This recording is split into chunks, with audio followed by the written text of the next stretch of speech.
Women's History Month has slowly become more recognized around the world. In the 1700s, feminists have struggled to pave the way for women's rights and equality in a male-dominated world. And since the 18th century until the early 2000s, there have been 3 concrete waves of feminism, all different and yet focusing on the progression of women's equality, rights, and voice within society. Today, we are currently facing the 4th wave of feminism. In celebration of Women's History Month, students and faculty of SUNY College at Old Westbury voiced their opinions about feminism. First, we'll start off with the March Art and Feminism Wikipedia Edit-a-thon in New York City, which took place in the Education Center in the Museum of Modern Art.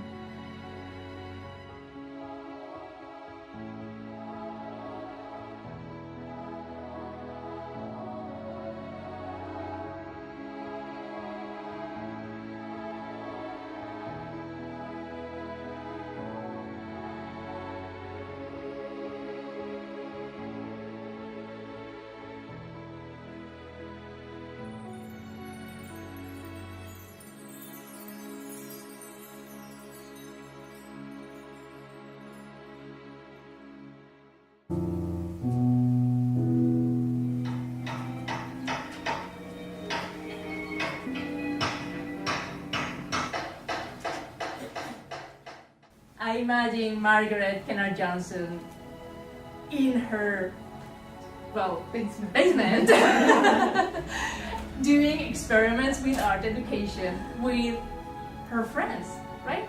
Yeah, that was for the design of the collage tent, which she designed, and the purpose of that was so that people could have creative experiences together as a family. Victor D'Amico was very clever in figuring out challenging problems that the students had to solve in their own ways, so that the result had a bit of their own life in the resulting artwork. They had to come up with their own solutions, their own creative ideas. They had to end up seeing things in a new way. We went around the campus of SUNY Old Westbury to get insight from students and faculty alike. General social awareness about equal opportunity for women. There are statistics and they should look at it and they should really think about, pay a same amount as male counterpart.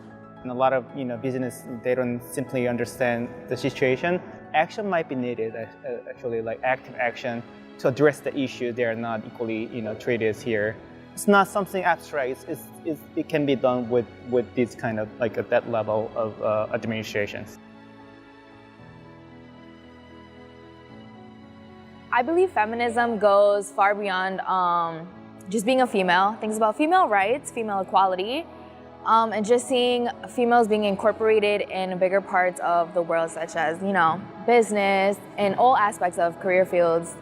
I want to say definitely in the 1900s, I feel like feminism was racially exclusive, I feel like it was more white women because black women would have their own separate thing going on. I feel like now it's really just about all women, even transgender women. Like if you just identify as female, you're a part of it. I feel like that's amazing. The Women in Progress Club is pretty much a club where we decided we wanted to unite every female on this campus, girl, even guys, like everyone is welcome, and we just want to empower one another to kind of help each other grow as people too. What I think a man's role in feminism is support. I think having their support and having them also fight with us for equality, for opportunities, for everything. I think that should be their role. They have this perception that feminism is girls who don't shave, girls who don't just bash men, girls who hate men. And we kind of try to show them that that's not all feminism, that's not all feminists. I don't hate men. The next person doesn't hate men. I don't know anyone who really hates men, So it's kind of just we're not fighting to take over the planet. We're fighting because we want the opportunity that you have. Like, if they're looking for an engineer, they're gonna look at you, they're not gonna look for me. And what if I want to do engineering? What if I'm the best engineer? They're still not gonna take me into consideration.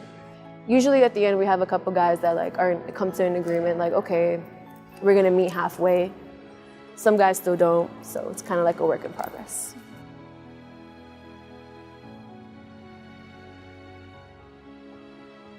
To get a deeper understanding of what feminism is and means, Ricardo Abreu sat down and hosted an interview with longtime SUNY Old Westbury professor Laura Chipley.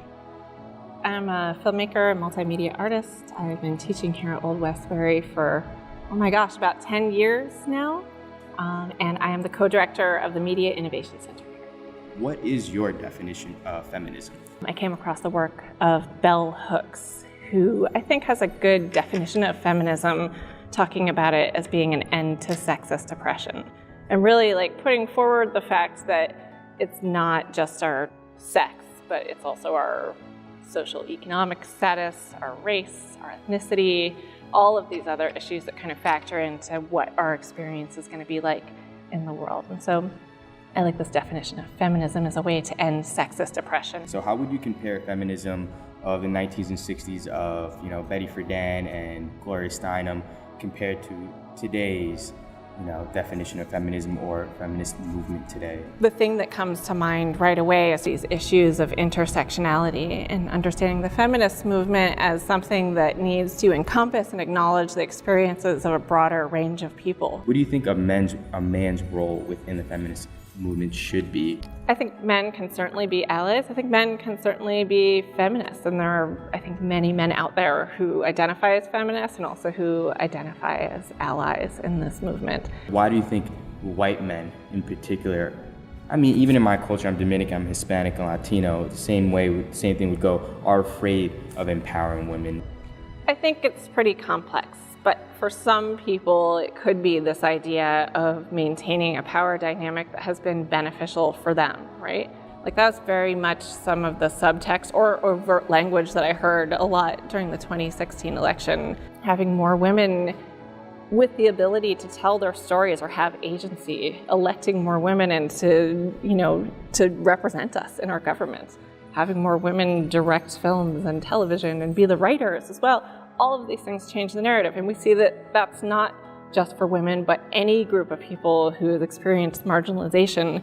Once their voices are heard, then they're able to, I think, create a situation where everybody can work together to make it better.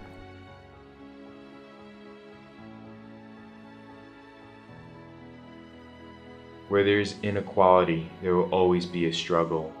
Like all other marginalized groups, the fight for women marches on.